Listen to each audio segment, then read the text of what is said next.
बिस्मिल्लाहिर्रहमानिर्रहीम। बिस्मिल्लाह से इब्तिदा है मेरी, सदा खुश रहो ये दुआ है मेरी। इय्याका नअबुदु व इय्याका नस्तईन। कारवान अमल के बाशूर साथियों, मैं अपनी गुफ्तगू का आगाज़ एक हदीस शरीफ से करता हूँ। हदीस शरीफ में हुज़ूर नबी करीम सल्लल्लाहु अलैहि वसल्लम ने फरमाया कि अल-इल्मु नूर, इल्म रोशनी है, इल्म रोशनी है। और इसके साथ हुज़ूर सल्लल्लाहु अलैहि वसल्लम ने दूसरी हदीस में फरमाया कि माँ की गोद से लेकर कब्र तक इल्म हासिल करो, कि माँ की गोद से लेकर कब्र तक इल्म हासिल करो। और एक दूसरी हदीस में नबी करीम सल्लल्लाहु अलैहि वसल्लम ने इरशाद फरमाया कि इल्म की अहमियत पर रोशनी डाली जा रही है अहादीस की रोशनी में कि इल्म की अहमियत क्या है। कि इल्म हासिल करो, खाक में चीन भी चूना ना पड़े, यानी कि दूर के इलाके में जाना पड़े, दूर जाना पड़े अपने घर से, अपने घरों को छोड़ के।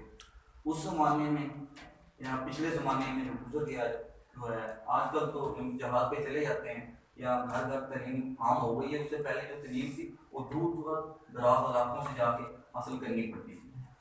तो उन्होंने फरमाया कि दूर तक तलीम हासिल करने के लिए जाओ आप। तो मेरा जो टॉपिक है आपको आज जो डिस्कस करना है मैंने आपके साथ, वो है कि आप जो है ना मैट्रिक करने के बाद आप आगे क्या कर सकते हो। मैट्रिक तो आपने करना, 9th-10th कर लिया, आपकी मैट्रिक, आगे आप कौन कौन से फील्ड्स में जा सकते हो। अभी आपको पता नहीं है, आप उस फेज से गुजरे नहीं हैं। हम आपको बताएंगे कि आप कौन कौन से फील्ड में जा सकते हो। तो आमतौर पर जो पाकिस्तान है ना, पाकिस्तान के अंदर तलीम के 4 मरहले होते हैं। वो 4 मरहले कौन कौन से होते हैं, 4 जगहों से गुजर के आप लोगों को फिर आप एक इंतहाई तलीम याफ्ता फर्द बन जाते हैं। तो पहले स्कूल होता है, स्कूल के बाद कॉलेज होता है, फिर यूनिवर्सिटी होती है, फिर उसके बाद रिसर्च इंस्टीट्यूट होता है और आपकी प्रैक्टिकल लाइफ होती है। ये 4 चीज़ों से आप इल्म सीखते हैं, नॉलेज गेन करते हैं। तो सबसे स्कूल जो है ना, स्कूल ये सबसे बुनियादी अदारा है। सबसे ज़्यादा बेस आपकी स्कूल में बनेगी। स्कूल की बेस आपको एंड तक काम देगी, एंड तक। आपकी प्रैक्टिकल लाइफ में भी आपकी स्कूल लाइफ का दखल होगा। तो आपने स्कूल में आपकी बेस दी, और आपने स्कूल में आपकी इंग्लिश अच्छी है, आपकी मैथ अच्छी है, आपकी उर्दू अच्छी है, तो आपको कॉलेज में भी इतना ज़्यादा मसला नहीं बनेगा, यूनिवर्सिटी में भी फिर आपको प्रैक्टिकल लाइफ में भी मसला नहीं बनेगा। क्योंकि जो भी तालीम है शुरू दिन से लेकर आखिर दिन तक आप हासिल करते हैं, वो प्रैक्टिकल लाइफ में वो इस्तेमाल होती है, प्रैक्टिकल लाइफ में यूज होती है। तो ये 4 हमारा होते हैं, स्कूल, कॉलेज, यूनिवर्सिटी और रिसर्च इंस्टीट्यूट। तो अब आप मैं टॉपिक की तरफ आता हूँ। मेरा टॉपिक ये है कि आप कौन कौन से फील्ड में जा सकते हो मैट्रिक के बाद। मैट्रिक के बाद यहाँ पे जो मैंने मेंशन किए हैं 12 ऐसे शोबे हैं, 12 ऐसे शोबे हैं जिनके अंदर आप जा सकते हो। इनसे सबसे पहले आप एफएससी मेडिकल कर सकते हो। एफएससी मेडिकल यानी कि आपने एफएससी करनी है बायो के साथ, बायोलॉजी के साथ, इसे एफएससी मेडिकल कहते हैं। ये आप कर सकते हैं। इससे आप डॉक्टर बनेंगे, फार्मासिस्ट बनेंगे और डीवीएम यानी कि वेटरनरी डॉक्टर बनेंगे। ऐसे बहुत से फील्ड्स में आप जा सकते हैं। उसके बाद आपने साथ साथ गिनते जाना है मेरे साथ साथ, ठीक है। पहला अपने हाथ में गिनते जाए। पहला कौन सा था, एफएससी मेडिकल। दूसरा FSc non medical. FSc non medical कर सकते हैं, यानी कि उसमें आपने बायो भी पढ़नी, उस एफएससी में आपने मैथ पढ़नी, मैथमेटिक्स पढ़नी, ठीक है। उससे आप इंजीनियर बनेंगे और उससे इस तरह सिविल इलेक्ट्रिकल इंजीनियरिंग और दूसरे जितने स्टूडेंट इंजीनियर बनेंगे उस फील्ड से आगे आप जाएंगे। उसके बाद जो तीसरा है आईसीएस कर सकते हो। आईसीएस भी 2 तरह की है। तीसरी जो किस्म है आईसीएस, वो है आईसीएस कॉम्प्लेक्स। आईसीएस कॉम्प्लेक्स में ये होगा कि आपकी केमिस्ट्री नहीं होगी, उसके लिए कंप्यूटर होगा। केमिस्ट्री नहीं होगी, कंप्यूटर होगा, और मैथ होगी और फिजिक्स होगी, केमिस्ट्री नहीं होगी। एफएससी नॉन मेडिकल में और आईसीएस कॉम्प्लेक्स में सिर्फ एक सब्जेक्ट का डिफरेंस है कि एफएससी नॉन मेडिकल में केमिस्ट्री होती है और आईसीएस कॉम्प्लेक्स के अंदर केमिस्ट्री की जगह कंप्यूटर होता है, ठीक है। तो कितने शोबे होगा, 3। अब चौथे शोबे पे आ रहे हैं। चौथा शोबा है आईसीएस सिंपल। आईसीएस सिंपल ये है कि उसमें आप जो है ना फिजिक्स भी नहीं रखेंगे, फिजिक्स की जगह इकोनॉमिक्स रख लेंगे। सिर्फ एक आपका मेन सब्जेक्ट होगा मैथ, इकोनॉमिक्स और कंप्यूटर। बाकी 3 जो बेसिक सब्जेक्ट्स हैं, उर्दू, इस्लामियात, इंग्लिश। ठीक है, तो ये कितने होगा, 4 शोबे होगा, FSc medical, FSc non medical, ICS complex, ICS simple. उसके बाद आप एफए कर सकते हो, एफए सिंपल कर सकते हो। हर चीज की अहमियत है, मैं आपको बताता हूँ। एफए कर सकते हो, मुख्तलिफ सब्जेक्ट्स के साथ आप एफए कर सकते हो। 3 सब्जेक्ट जो कंपल्सरी सब्जेक्ट होते हैं तो आपने रखने हैं, उर्दू, इस्लामियात, इंग्लिश। इसके बाद आप बहुत सारे इस्लामियात की तैयारी रख सकते हो, सिविक्स रख सकते हो, और इस तरह बहुत सारे सब्जेक्ट्स होते हैं, कंप्यूटर होता है, इकोनॉमिक्स होती है, उसमें बहुत सारी दूसरी फिजिकल एजुकेशन होती है, बहुत सारी किताबें होती हैं, वो आप जिनके सब्जेक्ट्स रख सकते हो। एफए कितने होता है, 5। उसके बाद आप कर सकते हो डिप्लोमा, कर सकते हो आप DAE से कहते हैं, DAE, diploma of associate engineer. आप सिविल में डिप्लोमा कर सकते हो, इलेक्ट्रिकल में डिप्लोमा कर सकते हो, आप मैकेनिकल में डिप्लोमा कर सकते हो। ये कितने फील्ड होगा, 6। उसके बाद 7वां जो फील्ड है, आप आई काम कर सकते हो। उसकी अहमियत आजकल इतनी ज़्यादा नहीं रही, आजकल बहुत कम लोग करते हैं, लेकिन वो एक फील्ड है, उसमें आप जा सकते हो। अगर आप प्रोफेशनली बिजनेस में जाना चाहते हो, प्रोफेशनली आप बैंकिंग में जाना चाहते हो, तो आप आई कॉम कर सकते हो। आई कॉम कितने हो गए, 7 ही गिने, मेरे साथ साथ गिने अपने हाथों पे। और 8वां जो है ना, आप डी कॉम कर सकते हो। डी कॉम एक बिजनेस का शोबा है, इसमें जब आप बिजनेस में जाना चाहते हो तो आप ये डी कॉम करोगे। उसके बाद फिर आप जो है ना आईटी में या टेलीकम्युनिकेशन में, इसमें आप आगे जाएंगे, आगे फील्ड में या यूनिवर्सिटी लाइफ में। ये जो कॉलेज की आपको बता रहा हूँ, कॉलेज में आप क्या क्या कौन कौन से सब्जेक्ट जो है ना चूज कर सकते हैं। कितने हो गए, 8 हो गए। उसके बाद 9वें नंबर पे आप जो है वो कर सकते हैं, बी फार्म कर सकते हैं। मैट्रिक के बाद 2 साल का डिप्लोमा है, और इससे आपको मेडिकल स्टोर का लाइसेंस मिल सकता है। बी फार्म कैटेगरी बी की डिग्री होती है, बी फार्म की। 2 साल। मुल्तान के अंदर, बहावलपुर के अंदर बहुत से कॉलेजेस हैं प्राइवेट जो आपको बी फार्म की डिग्री दे देंगे, इससे आप मेडिकल स्टोर चला सकते हो अपना। और इसके साथ डिस्पेंसरी का कोर्स, डिस्पेंसर का 3 साल का कोर्स मुख्तलिफ जो है ना कॉलेजेस करवाते हैं, जैसे मिस्टर मेडिकल यूनिवर्सिटी करवाती है, वो आप कर सकते हो। मैट्रिक के बाद 3 साल का होता है।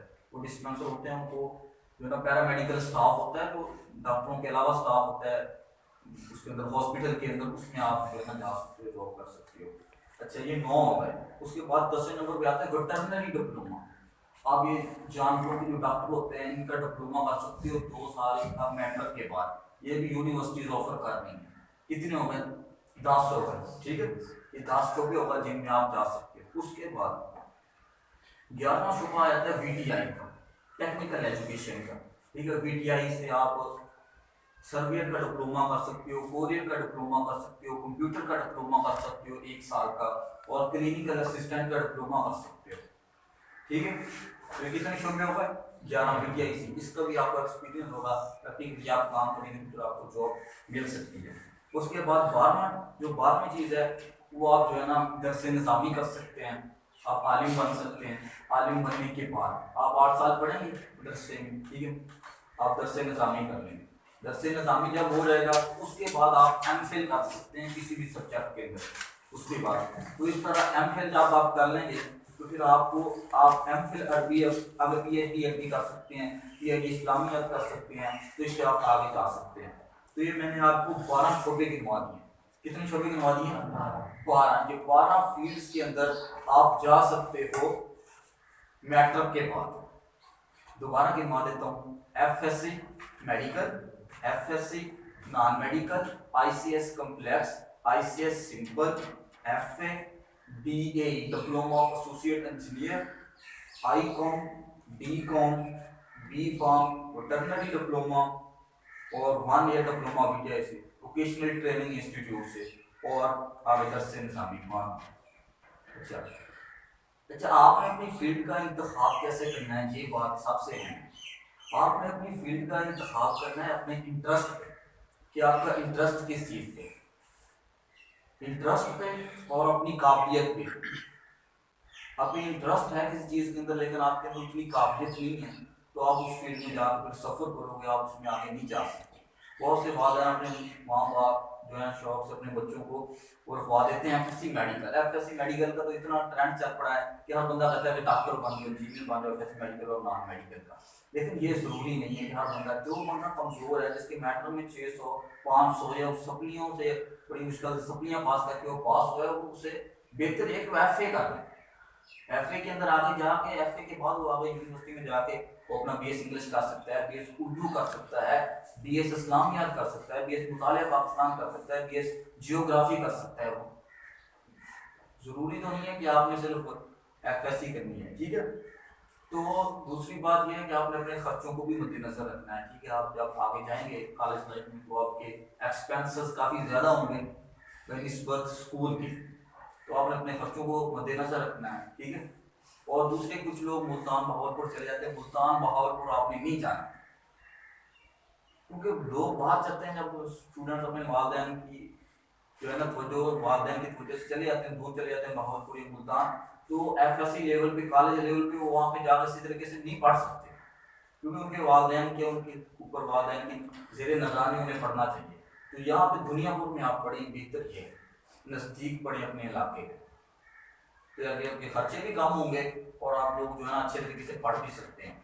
दूसरा ये है कि अगर आप जो है मॉडर्न ट्रेंड्स को भी मद्देनजर रखना है आपने, कि मॉडर्न ट्रेंड क्या है, मार्केट के अंदर ट्रेंड किस चीज़ का है, बिजनेस का ट्रेंड है, डॉक्टरी का, इंजीनियरिंग का, जिस चीज़ का ट्रेंड है ना, या फिर जिस चीज़ की वैल्यू मार्केट के अंदर ज़्यादा होती है, लोग जिसकी ज़्यादा इज्जत करते हैं, जिसका मार्केटिंग में काम होता है, उस फील्ड का भी इंतखाब, उस फील्ड को भी आपने मद्देनजर रखना, किस चीज़ का वैल्यू किस चीज़ की ज़्यादा है। उसके बाद जो है ना आपने, अगर आप कुछ भी नहीं कर सकते तो आपने फारग नहीं रहना। फारग रहेंगे तो ये फारग बंदा होता है ना, वो काम करने वाले को दुश्मन अनाज का, ये मिसाल आपने सुनी होगी कि वो बंदा फिर कुछ भी नहीं कर सकता। जो फारग लोग होते हैं ना, वो कुछ भी नहीं कर सकते, वो बीमार हो जाते हैं, वो नशे में लग जाते हैं, दूसरे कामों में लग जाते हैं। तो आपने जो है ना कुछ करना है। आप कुछ भी नहीं कर सकते, आप कोई हुनर सीखिए, आप दर्जी बन जाए, आप मैकेनिक बन जाए, कार मैकेनिक, मोटरसाइकिल मैकेनिक, जो आपके दिल में आता है ना आप कर लें, ठीक है। जो भी टाइम ज़ाय किए बगैर, तो ये सारी चीज़ें आप कर सकते हो, ये 12 फील्ड। उसके बाद आप जो है ना कोई भी हुनर सीख सकते हो, दर्जी बन सकते हो, मैकेनिक मिस्त्री बन सकते हो आप, जो भी इन सारी चीज़ों, हर चीज़ की वैल्यू अपनी जगह पे। जैसे ये सीलिंग वगैरह होती है, ये इलेक्ट्रीशियन होता है, इस तरह बहुत सारे काम आप कर सकते हो। और आप बिल्कुल भी नहीं पढ़ सकते, बेहतर तो यह है कि आप लोग पढ़ें, एजुकेशन हासिल करें, 12 फील्ड की मैंने आपको बताया है, उनमें किसी को सेलेक्ट कर लें, नहीं तो फिर आप कोई और काम सीखें, यानी कि आपने फारग नहीं रहना, ठीक है। बहुत बहुत शुक्रिया आपकी इस बातों का। Best of luck for your future career.